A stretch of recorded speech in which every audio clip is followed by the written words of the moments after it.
Hi everyone, so welcome back to my little channel on YouTube, Charming Quarks. And one thing that I used to do before I became a physics lecturer was I used to be a children's party entertainer. So I'd work at children's parties, weddings, carnivals, festivals, and I specialise in close-up card magic, balloon modelling. I can juggle fire, I can juggle knives. I used to enter talent competitions as a youngster. So for this week I thought I would share with you how to make a basic lion balloon animal.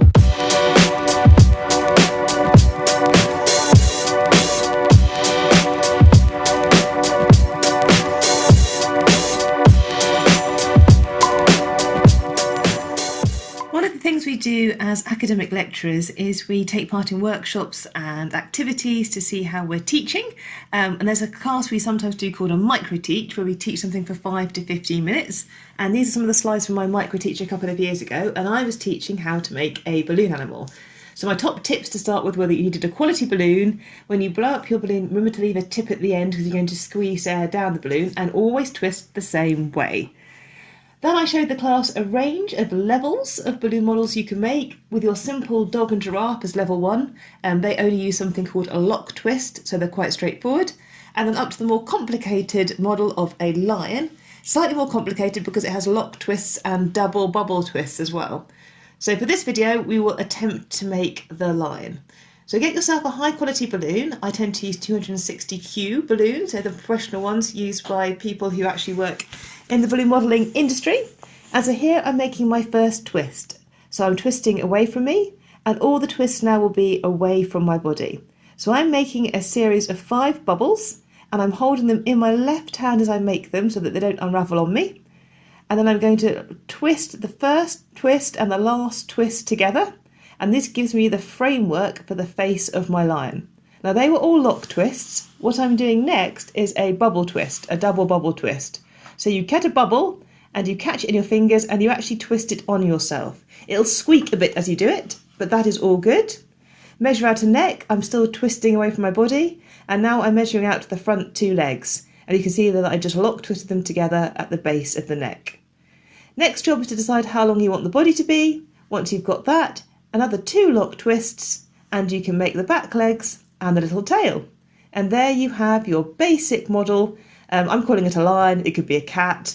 It kind of depends what you want it to be, really. If you push the back legs through the front legs, you can make it look like it's sitting down. And there's also a variation where you can make it look like it's lying down. I've grabbed my pen. It's always important, I think, to decorate your balloon animal, give them a bit of a personality. I'm drawing on some whiskers, give them some little cute eyes, some expressive eyebrows, always makes the balloon model look neat. Sometimes I'll be fun and I'll draw shades on the balloon model if it's really sunny outside. Give some ear details, maybe put some details at the front like your little claws or stripes or something on your balloon model. And yeah, there you have it. I'll just do a finishing touch of a face. I tend to have a little tongue poking out, just going to colour it in so you can see it in a bit more detail on the model. And there we have a very simple and quick lion balloon model. You can get a lot more advanced, so if you want to go up to the next level beyond the balloon, this is a cockatoo. I actually made it based on a design from the book on the right. This is a little bit more advanced because I'm using a series of bubbles looped across the top of the parrot's head to give it that nice kind of feather look. But yeah, there's a whole range you can do. So there we have the basic balloon model of the lion. Well, thanks for watching. If you make a balloon animal, please put a note in the comments. They are good fun. You can make all sorts of different designs. If you work up to the parrot, well done. I've got a week ahead of me of finishing up some more, I'm writing a paper, so I'm trying to finish up a research paper, so that needs to get done.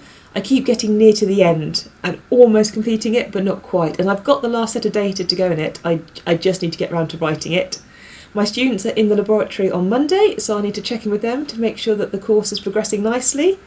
I've got a few admissions tasks, so we've had 2 applicant days here at the university, so there are days for people who hold an offer from the university to come and have another look round, because students have until mid-May or early May to choose their first and second choice university. So at the moment you can have 5 on your UCAS system. So the UCAS system is the way that students apply to a UK university. I'll put a link here to an earlier video I made about all things UCAS. But anyway, yes, they've got a few more months to make their decisions, and we have 2 more applicant days coming up in March.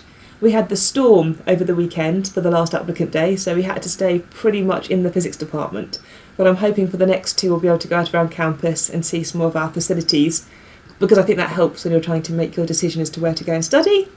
And yeah, I've finished all my marking, so marking season is now over. I don't have to do any more marking for a little period of time, which means I can catch up with my MPhys students and my Master of Physics students. I've got some students on the MSci course, so that's the Master of Science. I will do a video in the future about the difference between an integrated Masters and a standalone Masters. If you want a sneaky peek, we were involved in filming one at the university last year, so I'll put a link up there to the difference between an integrated Masters and your standard bachelor's degree. But yeah, fairly busy. I missed the talk this week I really wanted to go to. There was a talk by a visiting academic coming into the department, and unfortunately I missed it, so I might try to catch up on what she shared and her research. But yeah, so I hope you have a great week. Good luck if you make the balloon model. I hope it doesn't pop on you. Don't forget, good quality balloons are the trick. And I hope to see you all next week. Alright, have a nice week. Bye.